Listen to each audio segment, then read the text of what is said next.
ദൈവത്തിൻ്റെ പരിശുദ്ധ നാമം മഹത്വപ്പെടുമാറാകട്ടെ. ഈ നല്ല പ്രഭാതത്തെ ഓർത്ത് കർത്താവിനെ സ്തുതിക്കുന്നു.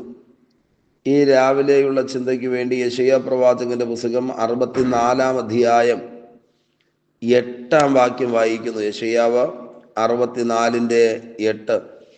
എങ്കിലോ യഹോവേ, നീ ഞങ്ങളുടെ പിതാവ്, ഞങ്ങൾ കളിമണ്ണും നീ ഞങ്ങളെ മെനയുന്നവനുമാകുന്നു. ഞങ്ങളെല്ലാവരും നിന്റെ കൈപ്പണിയത്രേ. പ്രിയരെ, ഈ വിലയേറിയ സങ്കീർത്തന വാക്യത്തെ ഓർത്ത് ദൈവത്തെ മഹത്വപ്പെടുത്താം. ഈ വചനം നമുക്ക് അനുഗ്രഹത്തിനും വിടുതലിനും കാരണമായി തീരട്ടെ. യെശയ്യാ പ്രവാചകന്റെ പുസ്തകത്തിലെ അനുഗ്രഹിക്കപ്പെട്ടൊരു വാക്യമാണ് ഈ രാവിലെ നമ്മൾ വായിച്ച് കേട്ടത്. ഇതിനകത്ത് രേഖപ്പെടുത്തിയിരിക്കുന്നു, എങ്കിലോ യഹോവേ, നീ ഞങ്ങളുടെ പിതാവ്. ആമേൻ. വളരെ അനുഗ്രഹിക്കപ്പെട്ടൊരു പദമാണ് പ്രവാചകൻ പറയുന്നത്. ദൈവം നമ്മുടെ പിതാവാണ്. പുതിയ നിയമത്തിനകത്ത് വളരെ കുറച്ചു മാത്രം കാണാൻ കഴിയുന്നതും പഴയ നിയമത്തിനകത്ത് സർവ്വസാധാരണമായി ഉപയോഗിച്ചിരിക്കുന്ന വാക്കുമാണ് ദൈവം നമ്മുടെ പിതാവ് എന്നുള്ളത്. അങ്ങനെയാണെങ്കിൽ പ്രിയരെ, നമ്മൾ അവൻ്റെ മക്കളാണ്. ദാസനോ സ്നേഹിതനോ അല്ല, നമ്മൾ ദൈവത്തിൻ്റെ മക്കളാണ്. ഇന്ന് രാവിലെ നാം തിരിച്ചറിയണം, മാതാപിതാക്കൾ മക്കൾക്ക് കൊടുക്കേണ്ട അനുഗ്രഹങ്ങളും നന്മകളും അവർക്ക് കഴിവുള്ളിടത്തോളം കാലം കൊടുക്കേണ്ട സമയത്ത് ഏറ്റവും അനുഗ്രഹപ്രദമായ നിലയിൽ അത് നൽകുവാനിടയായി തീരും. നമ്മുടെ ദൈവം സർവശക്തനായതുകൊണ്ട്, എന്തും ചെയ്യുവാൻ കഴിവുള്ളവനായതുകൊണ്ട്, നാം ദൈവമക്കൾ എന്നുള്ള നിലയിൽ നമ്മുടെ ആവശ്യങ്ങൾ സ്തോത്രത്തോടെ ദൈവസന്നിധിയിൽ അറിയിച്ചാൽ ചെയ്തു തരേണ്ട സമയത്ത്, പ്രവർത്തിക്കേണ്ട സമയത്ത്, വിടുവിക്കേണ്ട സമയത്ത് നമുക്ക് വേണ്ടി ദൈവത്തിൻ്റെ പ്രവൃത്തി വെളിപ്പെടുക തന്നെ ചെയ്യും. ഇന്ന് രാവിലെ നാം തിരിച്ചറിയണം, നമ്മൾ അനാഥരല്ല. നമ്മുടെ എല്ലാ വിഷയങ്ങൾക്കകത്തും ഇടപെടുന്നതിന് വേണ്ടി സ്വന്തം പ്രാണൻ മറുവിലയായി കൊടുത്ത ഒരു നല്ല അപ്പൻ നമുക്കുണ്ട്. അതുകൊണ്ടാണ് തിരുവചനം എഴുതിയത്, ഞാൻ നിങ്ങളെ അനാഥരായി വിടത്തില്ല. യേശു ക്രിസ്തുവിൽ വിശ്വസിച്ച് യേശുവുമായി അറ്റുപോകാത്തൊരു ബന്ധത്തിൽ ജീവിക്കുന്ന സകലരോടും ബൈബിൾ പറയുന്നത് അനാഥരായി വിടത്തില്ല എന്നാണ്. അങ്ങനെയാണെങ്കിൽ ഇന്ന് രാവിലെ നമ്മൾ തിരിച്ചറിയണം, ജീവിതയാത്രയിൽ കയറി വരുന്ന സങ്കടങ്ങളും ദുഃഖങ്ങളും വേദനകളുമെല്ലാം അപ്പന്റെ കരങ്ങളിലേക്ക് ഏൽപ്പിച്ചു കൊടുത്താൽ അതിനെയെല്ലാം അനുഗ്രഹമാക്കി തീർക്കുവാൻ കരുത്തുള്ള ഒരപ്പന്റെ മക്കളാണ് നമ്മളെന്നുള്ള ബോധ്യം നിശ്ചയമായിട്ട് നമ്മെ ബലപ്പെടുത്തുകയും ശക്തീകരിക്കുകയും ചെയ്യും. ദൈവം നമ്മുടെ പിതാവായി തീരട്ടെ. ദൈവം നമുക്ക് വേണ്ടി ജീവിക്കുന്നു.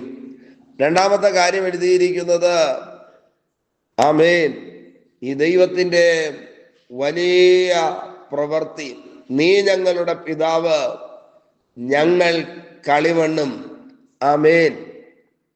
നമുക്കറിയാം, വിശുദ്ധ വേദപുസ്തകത്തിനകത്ത് കുശവനും കളിമണ്ണും തമ്മിലുള്ള ബന്ധത്തെക്കുറിച്ച് രേഖപ്പെടുത്തിയിരിക്കുന്നു. കുശവൻ തൻ്റെ ചക്രത്തിൽ കളിമണ്ണ് കൊണ്ട് പാത്രങ്ങൾ ഉണ്ടാക്കിക്കൊണ്ടിരിക്കുന്ന അതേ അനുഭവം ഇന്ന് രാവിലെ നമ്മൾ അയവിറക്കിയാൽ ഈ വാക്യത്തിനകത്ത് രേഖപ്പെടുത്തിയിരിക്കുന്നു, ഞങ്ങൾ കളിമണ്ണാണ്. ഞങ്ങളുടെ മീതെ നിനക്ക് അധികാരമുണ്ട്. ഏത് നിലയിൽ വേണമെങ്കിലും പണിയേണ്ടതിന് ഉടമസ്ഥനും കുശവനുമായ അങ്ങയ്ക്ക് കഴിയുമെന്ന് നമ്മൾ തിരിച്ചറിയണം. ബൈബിൾ അങ്ങനെയാണല്ലോ പറയുന്നത്.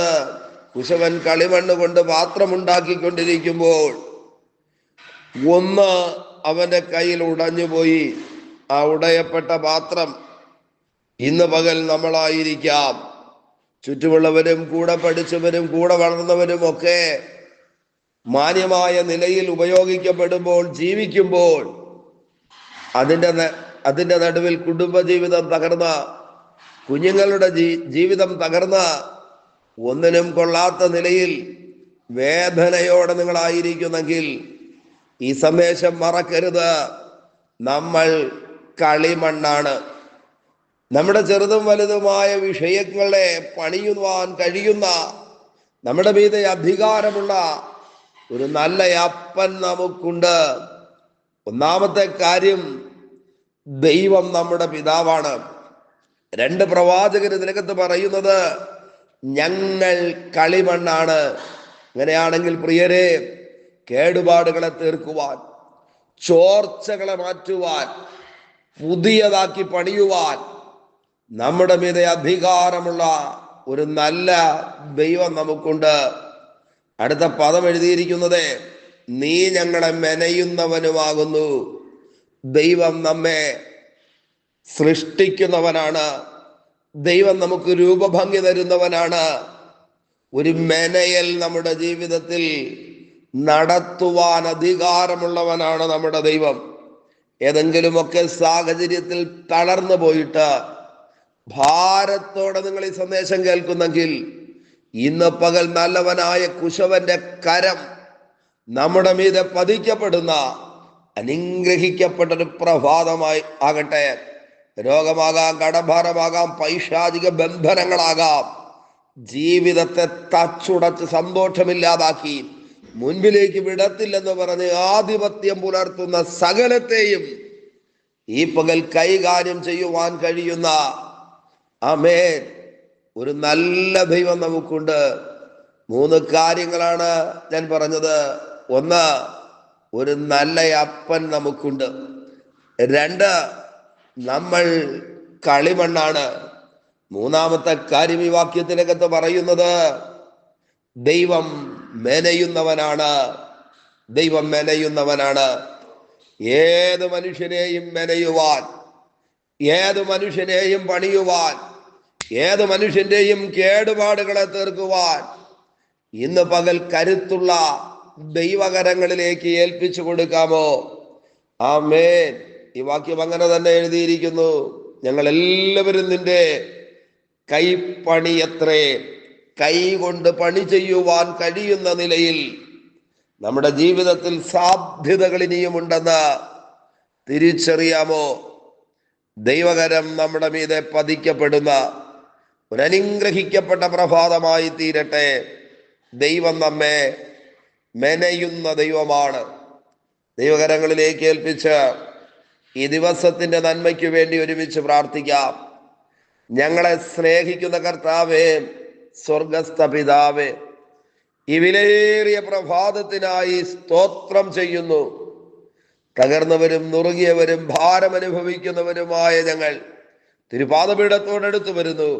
വലിയ ദൈവത്തിന്റെ പണി നടക്കുന്ന അനുഗ്രഹിക്കപ്പെട്ട പ്രഭാതമായി തീരട്ടെ. ദൈവം അത് ചെയ്യുന്നത് കൊണ്ട് നന്ദി. ദൈവകരങ്ങളിലേക്ക് ഏൽപ്പിക്കുന്നു. അധികാരമുള്ള യേശുവിന്റെ നാമത്തിൽ പിതാവേ, ആമേൻ, ആമേൻ. Okay, God bless you. ദൈവമായ കർത്താവ് എല്ലാവരെയും ധാരാളമായി അനുഗ്രഹിക്കട്ടെ. ആമേൻ, ആമേൻ.